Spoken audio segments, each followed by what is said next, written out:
नमस्कार, मैं प्राजता। आप देख रहे हैं सार्थ न्यूज़ में आपका बहुत बहुत स्वागत है। चलिए आज बात करते हैं। जैसा कि हम सभी को पता है कि दिल्ली में क्या हुआ है। फिलहाल राउज़ आईएएस एकेडमी में 3 लोगों की मौत हो गई, वो भी बेसमेंट में।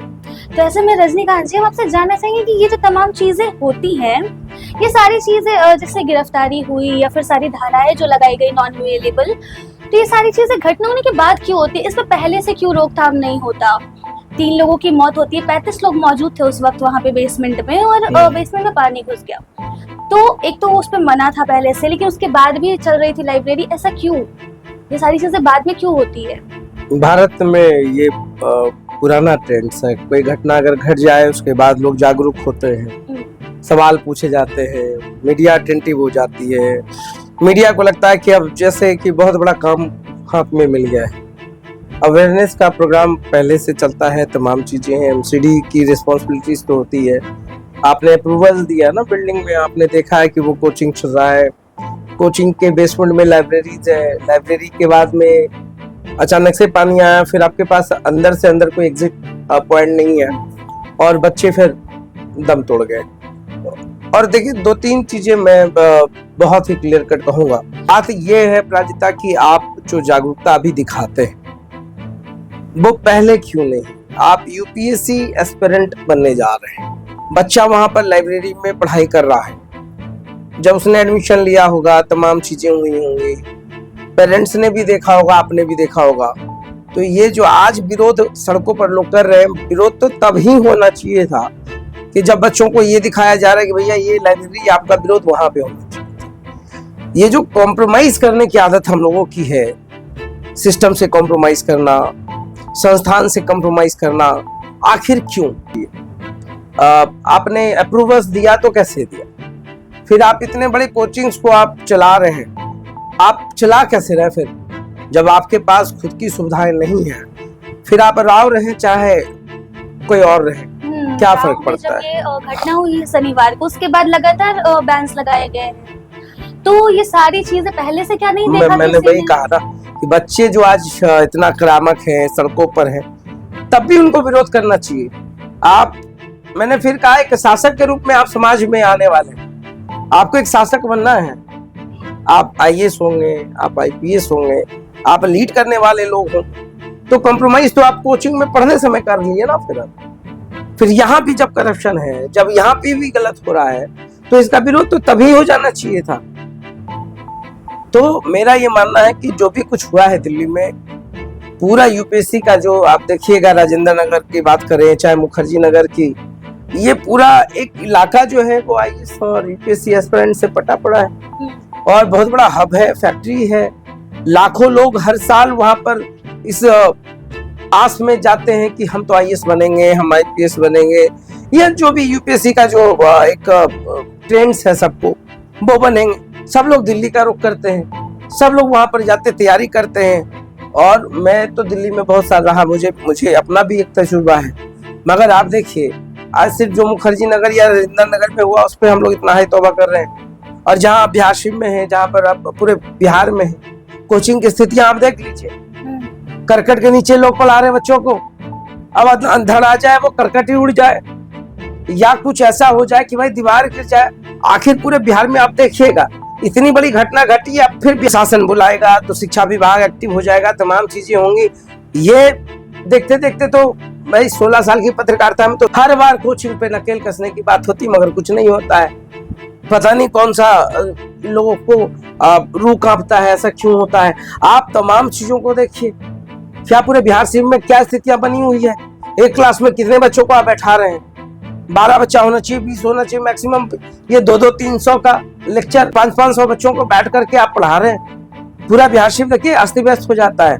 पूरा कोचिंग इलाका भरा पड़ा है, रेसिडेंशियल कमर्शियल इलाका जो है कोचिंग से भरा पड़ा है। आपको चलने तक का एक जगह नहीं है। तो ये तो पूरे बिहार की बात कर रहा हूं मैं, पूरे बिहार, क्या नालंदा बिहार, हर जगह पर कोचिंग ने जो एक बहुत बड़ा मशरूम की तरह उग चुका है। ये हर जगह पर कोचिंग का तो यही हाल है। कहाँ पढ़ाते हैं? अभी कुछ हो जाए, फायर एक्सटिंग्विशर की बात होती है, कहीं है क्या? अगर आग लग जाए तो उस स्थिति में क्या होगा? अगर पानी आ जाए तो उसकी स्थिति में क्या होगा? ये बेसमेंट किसके लिए होता है? एकेडमी चला रहे हैं आप, इतने जाइए लेके, आपको नहीं पता है कि बेसमेंट किस लिए होता है।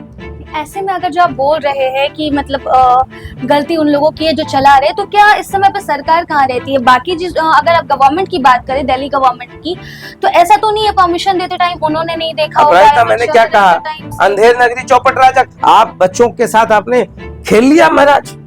आप दिल्ली में बैठे हुए हैं, अरबों रुपया कमा रहे हैं, राव अकेडमी चला रहे हैं, आप कोई समाज सेवा थोड़ी कर रहे हैं।